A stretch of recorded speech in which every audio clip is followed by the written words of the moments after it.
আসসালামু আলাইকুম আমার প্রিয় বন্ধুরা, আশা করি তোমরা সবাই ভালো আছো আর আমিও ভালো আছি। আর আজকে আমার বন্ধুদের সাথে শেয়ার করছি মজাদার ভর্তার রেসিপি। নতুন আলু দিয়ে আলুর কাঁচা ভর্তা। আলু ভর্তা তো কমন একটা ভর্তা যেটা আমরা সবাই তৈরি করে থাকি, তবে আলুর এই কাঁচা ভর্তাটা খেতে আরও বেশি সুস্বাদু লাগে। শুধু ভাত দিয়ে নয়, যে কোনো কিছু দিয়ে অনায়াসে ভরপ্লেট খাওয়া যায়। আর এখানে আজকে আমি নতুন আলু দিয়ে মজাদার কাঁচা ভর্তাটা তৈরি করছি। আশা করি আমার বন্ধুদের কাছেও ভালো লাগবে, তাই শেয়ার করতে চলে আসলাম। আর এখানে আমি নতুন আলুর কাঁচা ভর্তাটা তৈরি করার জন্য আলুগুলো ভালো করে ধুয়ে পানি দিয়ে সেদ্ধ করে দিয়ে দিলাম। আর এখানে হচ্ছে কিছুক্ষণের জন্য ঢেকে রাখছি, এতে সুন্দর মতো আলুগুলো গলে যাবে। আর কিছুক্ষণ পর দেখতেই পাচ্ছ পানিটাতে বলক চলে এসেছে, তাই আমি ঢাকনাটা তুলে নিচ্ছি আর আঁচটা বাড়িয়ে দিয়েছি, এতে সুন্দর মতো পানিটা তাড়াতাড়ি করে শুকিয়ে যাবে।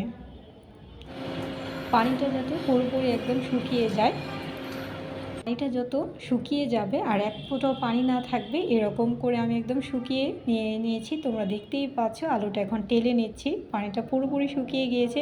এতে কিন্তু আলু ভর্তাটা খেতে আরও বেশি ভালো লাগে। আর এখন হচ্ছে আমি ছোট ছোট কিউট আলুগুলো হচ্ছে খোসাটা ছাড়িয়ে নিচ্ছি ভর্তাটা তৈরি করার জন্য।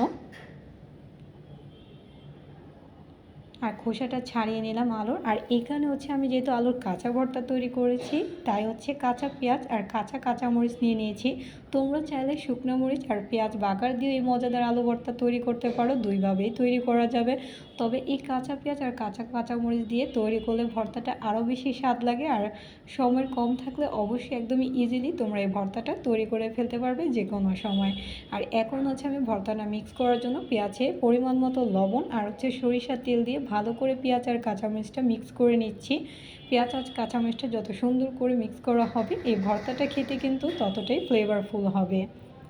আর এখন হচ্ছে আমি আগে থেকে ম্যাশ করে রাখা নতুন আলুটা ভালো করে হচ্ছে মিক্স করে নিচ্ছি।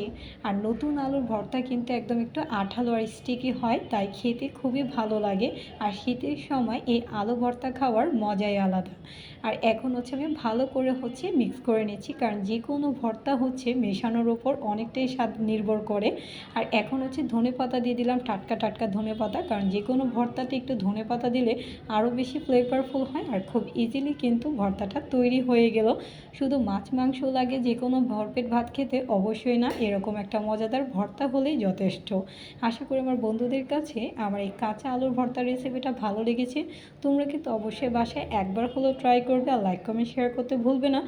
যারা আমাকে সাপোর্ট করেছো অসংখ্য ধন্যবাদ। যারা এখনও সাপোর্ট করেনি সাপোর্ট করে ফেলো আমার নিত্য নতুন ভিডিও দেখার জন্য। আজকে এই পর্যন্তই। Thanks for watching my video. Allah Hafiz.